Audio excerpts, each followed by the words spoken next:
Being a military officer and former spy, he's probably analyzing Yericho, as he knows it will be the first city they are to take in their conquest and the judgment of the Eternal One upon the Canaanites.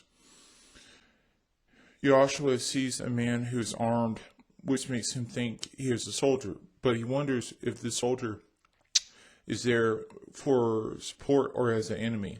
The stranger announces that he is neither an enemy or friend, but the commander of the hosts. This means that he is one of three entities, or identities. The commander of the heavenly hosts, possibly the Prince Michael or Prince Gabriel, a commander of the heavenly hosts, making him a chief angel under the command of one of the angelic princes, or archangels, or C, a pre-incarnate Messiah, as evident when cross-referencing and inferring Mark 12:14. He tells Joshua a divine battle plan.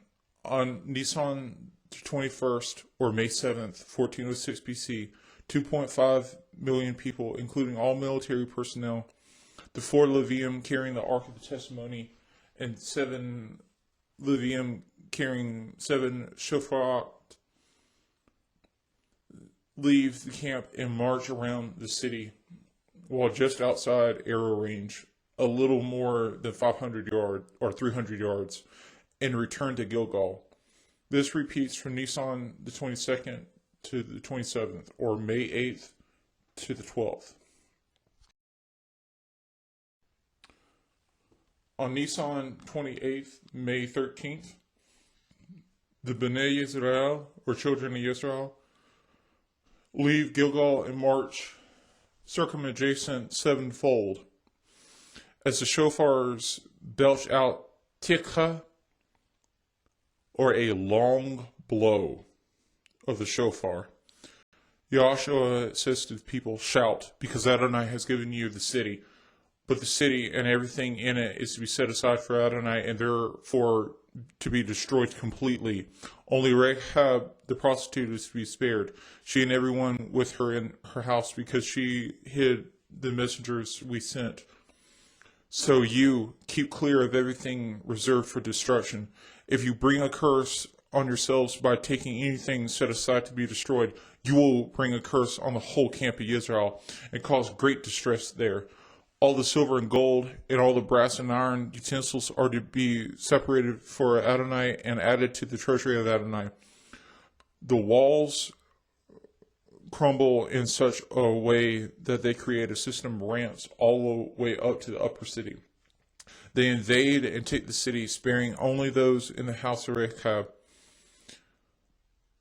As a side note, on the northern wall of the excavated city, amid the charred ruins, there is a section of mud brick which stands 8 feet high on what would have been the outermost defensive wall. It is mostly intact, whereas most of the walls around it are mere few inches high. It is possible that these ruins, which also outline the layout of a house, was her house, which was along this mud brick wall.